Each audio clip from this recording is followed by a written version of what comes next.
Doutor, boa noite, tudo bom com o senhor? Boa noite, sim. Aqui é Adriano Timóteo do Giro da Noite. Como o senhor se encontra? Como o senhor está? Como vai? Tudo bem? Do Giro Giro da Noite. Isso. Do... É o Rodolfo, doutor, tudo bem com o senhor? Estamos ao vivo. De Alphaville? Isso, estamos Oi, ao... vai? Boa tarde. Tudo bem? Boa tarde com o senhor. São dois horários meio conflitantes aqui. Isso, doutor. Nós somos, como o senhor, a agenda do senhor o senhor é um especialista muito importante, é uma agenda muito cheia no seu consultório, na faculdade de medicina. É um prazer falar com muito vocês. Boa noite, doutor. Principalmente todo o pessoal da região de Alphaville. É um prazer, doutor. Fala para nós um pouquinho sobre essa nova doença, o coronavírus. Como que é essa doença? Como que ela age, doutor? O coronavírus, na realidade, é uma família de vírus que habitam normalmente em animais, certo? Pode ser no cachorro, gato, camelo, que é o caso do MERS, né? Ou numa ave, que foi o caso do SARS, né? E esse coronavírus, acredito que habita o morcego, de uma forma que nesses animais ele não provoca doença. De alguma forma, se esse coronavírus se transportar de alguma maneira para o homem, então ele provoca doença. A família coronavírus, para informação de vocês, é uma dos 4 ou 5 vírus que normalmente provocam resfriado na época do inverno. No ano passado, nós tivemos 4 cepas de coronavírus e ninguém percebeu porque foi um resfriado. Ele veio junto com o vírus da influenza, que realmente esse aí é forte, né? Da febre 7 durante 7 dias, 39, 40 graus, aquela quebradeira no corpo, etc., que é a influenza. Então, na maioria dos casos, a coronavírus provoca uma doença bastante leve. Esse coronavírus Covid-19 foi uma mutação do coronavírus clássico e com algumas características bem importantes. Ele tem uma infecciosidade ou uma contagiosidade maior do que a maioria dos coronavírus. E a segunda coisa, que isso realmente está provocando tanto susto nas pessoas, é que ele pega e atinge em pessoas que já têm alguma doença anterior, uma problema pulmonar, ou hipertensão, ou diabetes. Essas pessoas com comorbidades descompensadas, vamos dizer assim, que não são bem tratadas, nessas pessoas ele age de uma forma muito mais agressiva. É por causa disso que é chamado de grupo de risco. Felizmente, as pessoas mais jovens, em especial as crianças com menos de 10 anos, que já pegaram esse Covid-19, não tiveram praticamente nada. Foi um resfriadinho no máximo, e teve um pequeno incômodo, ou então já pegaram e nem apresentaram nenhum tipo de doença. São chamados portadores assintomáticos. Nas pessoas acima de 10 anos até 60 anos, é a mesma coisa. Só que, como mais velho fica, a gente fica mais sensível a desconforto, né? Então, se a gente tem 37,8, 38 de febre, a gente já reclama que dá muita dor no corpo. Uma criança com 38, 38,5 está pulando que nem um cabritinho na selva, né? Não é verdade? Isso. Então, é isso que dá. Então, em suma, nas pessoas de 10 até 60 anos, quem pegar e tiver sintomas vai ter um resfriado, pode ser mais forte ou mais comum, mais leve. O que acontece é que se mesmo jovem tiver uma comorbidade, é uma pessoa que já tem problema pulmonar, já teve câncer, ou está com câncer, está em tratamento, ou tem alguma cardiopatia descompensada, ou uma pessoa com problemas imunológicos, doenças autoimunes, etc., se pegar o coronavírus, vai desenvolver uma doença mais forte. Na maioria das pessoas, 94% das pessoas, vai ser uma doença muito leve, certo? Um mal-estar temporário que não dura mais que 4, 5 dias, que é a característica de todos os coronavírus. Então, o que aconteceu é que este ano especificamente apareceu no inverno, no hemisfério norte. Aí você sabe, lá tem na Europa e nos Estados Unidos e na Ásia, tem uma quantidade um número muito grande de pessoas idosas, pessoas já com alguma doença e pessoas que nunca tomaram vacinas, certo? Ou hoje, quando tem muita gente que não toma vacina. E é por causa disso que eles ficam mais doentes.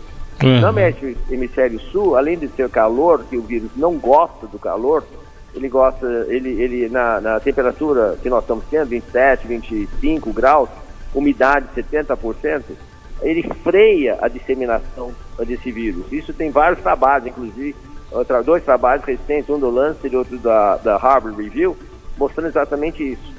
Tá certo? Então, o pânico que instalou na população, lá no hemisfério norte, tem muito a ver com a faixa etária que eles têm e as doenças crônicas que eles têm. Você sabe que na Europa tem muitas pessoas já de idade. Doutor, no Brasil, infelizmente, alguém pegou isso e transplantou para o Brasil esse temor, esse pânico. E aí, então, nós estamos vendo no Brasil o mesmo pânico, mas com um número muito reduzido de casos. O Brasil teve até ontem 1.452 casos e 140 mortos, ou menos que isso, mais ou menos, tá certo?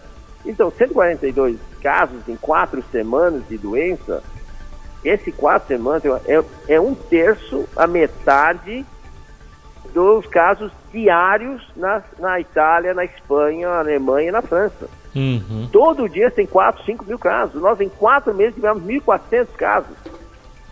Quer dizer, como que a gente... 4.200 casos. 4.200 casos no Brasil. Desculpa, eu errei o número. 4.200 casos. Em 4 semanas, eles têm isso num dia ou mais em um dia. Então, Doutor, é esse pânico que instalou na Europa que alguém trouxe para o Brasil, que não tem nenhum sentido, porque ainda estamos, graças a Deus, no meio do verão. Doutor, como nós estamos entre acabamos recentemente o verão, estamos entrando no inverno, outono, aliás, e depois no inverno. Então, pode ter algum problema esses números triplicarem, dobrarem, ou ainda não é possível saber de fato se isso é dobrar esse número de casos?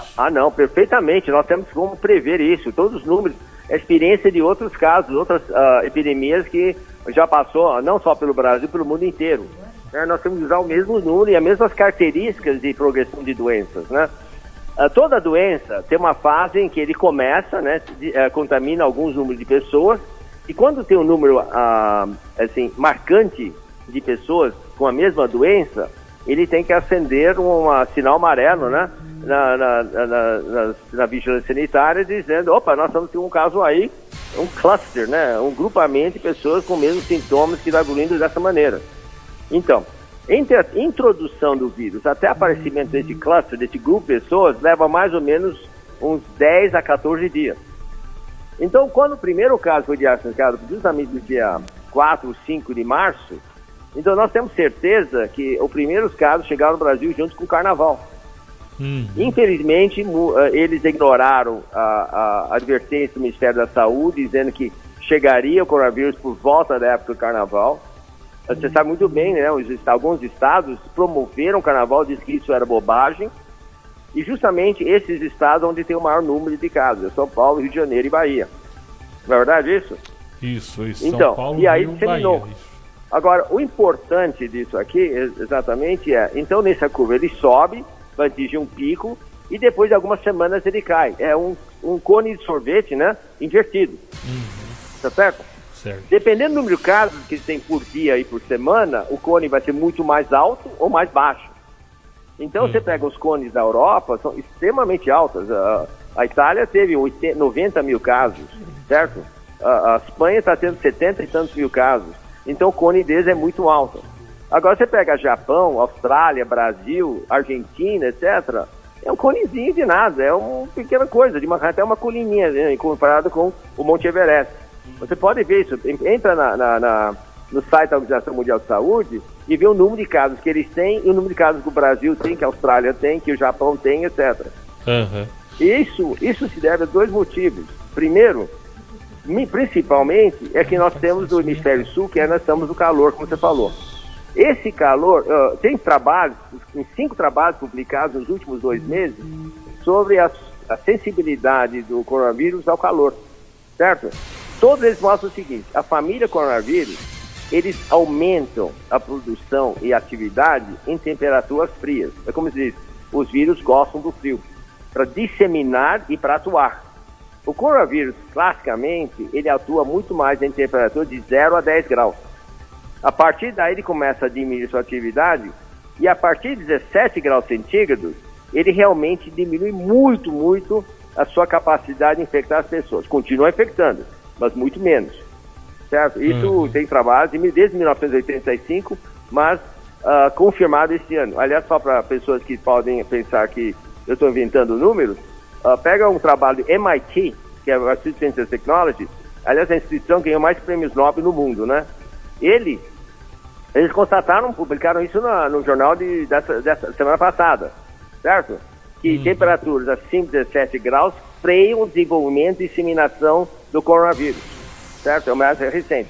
E que a partir de 22, 23 graus, praticamente paralisa a atividade do coronavírus. Então, isso quer dizer que nós estamos ainda, a temperatura ontem foi 25, 26 graus, não é verdade? No norte, então, chegou até 30 graus, no Rio de Janeiro foi 28 graus. Então, nós temos que aproveitar esse tempo de calor, certo? Que vai durar pelo menos até meados de maio, até fim de maio, que vai ser acima de 20 graus. Tem que lembrar, não é o inverno, chegou ainda. O inverno vai chegar em junho, julho, quando a temperatura despenca para 16, 17 graus. Mas até fim de maio, nós vamos ter temperatura acima de 20 graus. Então, a disseminação do vírus vai ser muito menor. Doutor, a minha colega Cláudia Azevedo vai fazer uma pergunta para o senhor. Claro. Doutora Anthony, muito boa noite. Boa noite, Cláudia. Eu sou a Cláudia, publisher do Jornal Giro. Eu gostaria só de Pode falar mais alto, que dá muito ruim a ligação, não estou ouvindo bem. Desculpe, melhorou? Tá um pouquinho melhor. Sim, meu nome pouquinho é mais alto, por Cláudia. favor, porque não sei porque a ligação não está tão forte assim. Eu não quero perder as palavras da sua pergunta. Sim. Doutor, eu sou a Cláudia, eu sou a publisher do Jornal Giro S.A. Gostaria de agradecer a participação do senhor nesse programa, tá? Somente ressaltar uma informação, nosso jornal, ele circula para toda a região oeste da Grande São Paulo, tá? São 11 cidades que nós cobrimos aí editorialmente. Sim. Eu gostaria de fazer a seguinte pergunta para o senhor. Sabendo-se do isolamento, né, doutor, que as pessoas podem, assim, se sentir mais ociosas, mais emocionalmente afetadas, eu gostaria de perguntar para o senhor, existe algum outro tipo de doença, de problema ocasionado após esse isolamento social? Pois é, Cláudio, foi uma excelente pergunta, viu? Então, a quarentena é uma instituição que deveria estar fora de moda. A quarentena foi instituída na época da peste bubônica, peste negra, que foi do século XII, XIII, XIV. Lembra que dizimou quase 1/4 a 1/3 da população da Terra. Naquela tempo não tinha antibiótico, não tinha ideia de saneamento básico, etc. Não é verdade? Agora, no século XIX ainda foi usado para controlar as epidemias de cólera, e sarampo, e rubéola, e varíola que tinha naquela época, né? Certo? E a partir do século XX, ele foi cada vez menos usado porque, graças a Pasteur, se inventou a vacina e depois, mais tarde, no meio do século XX, começaram os antibióticos. Então, isso realmente fez com que a quarentena, esse isolamento drástico que estão propondo, é um instrumento que não deve usar, apesar de ainda algumas pessoas acham que deve usar. E realmente tem pouco sentido no caso do coronavírus por vários motivos. Em primeiro lugar, quando uma doença tem alta contagiosidade, certo? Rapidamente ele pega, né, uma infecção muito, muito rápida, como é o caso do coronavírus, a partir daquele momento que eu falei que você detecta 50 casos, certamente 10 vezes mais pessoas já estavam expostas a esse vírus, certo? Se você pegar o que se chama de R0, que é chamado reprodução e capacidade de reprodução, que é uma medida da disseminação do vírus, isso quer dizer, se o coronavírus tem um R0 de 2 ou 2,2, uma pessoa com coronavírus vai passar para 2, o 2 vai passar para 4, os 4 vão passar para 16, e assim por diante. É uma progressão geométrica. Não é verdade? É bem preocupante esse número, doutor, sabendo-se também que o problema é emocional.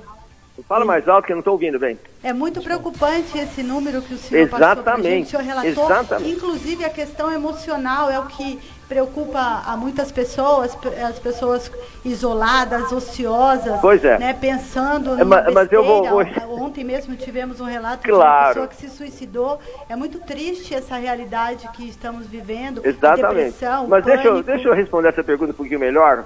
Isso é muito importante, o que eu estou dizendo, porque não é bem essa linha que acontece as doenças. Quando tem uma alta contagiosidade, você tentar reprimi-lo através de isolamento ou quarentena, o que acontece?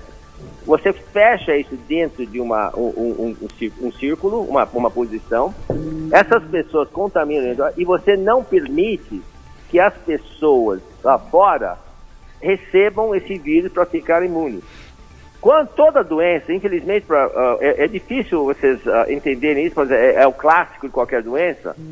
Quando um vírus entra numa cirurgia e tem alta contágio como esse, mas baixa letalidade, ou seja, ele mata poucas pessoas, e realmente isso acontece, vocês pegam os números, é 1% letalidade, 1% a 1,2% de letalidade na população em geral, não a população de risco, tá certo? Pega qualquer número. O que acontece? Outros estudos mostram que em todas as pandemias ou epidemias, para cada pessoa doente, 5 a 10 pessoas não têm a doença e tem chamada de doença assintomática.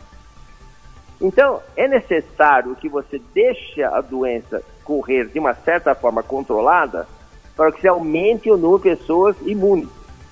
Isso foi demonstrado em todas as situações. Se você não imunizar passivamente 65% da população, você não consegue extinguir a evolução da doença. Isso acontece para a varíola, que infelizmente acabou por causa da vacinação. Como que acabou a vacina com varíola? Vacinamos 80% da população do mundo.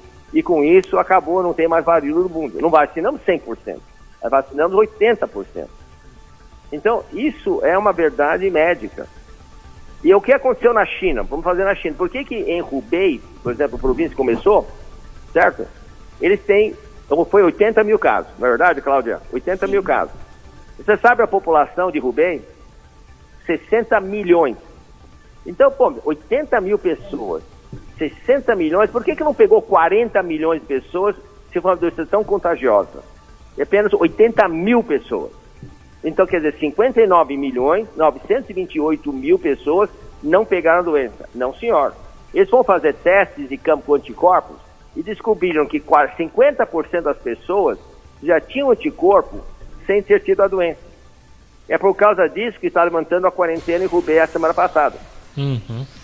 Doutor, nosso tempo está estourado. Isso quer dizer que o confinamento rigoroso é bobagem. Se fosse verdadeiro, por que a Itália continua matando gente? Por que a Espanha continua matando gente? E no Japão, que não fez quarentena, a Austrália, que não fez quarentena, teve apenas 2.000 ou 3.000 infectados. O Japão teve 42 mortos e a Austrália teve 100 mortos até agora. Doutor, eu quero agradecer, nós queremos agradecer, aliás, a participação do senhor. O senhor, como sempre explicativo, muito bem ponderado, muito bem informado e muito bem lúcido seus ensinamentos para os nossos telespectadores. Eu quero agradecer mais uma vez a sua participação. Muito obrigado, doutor.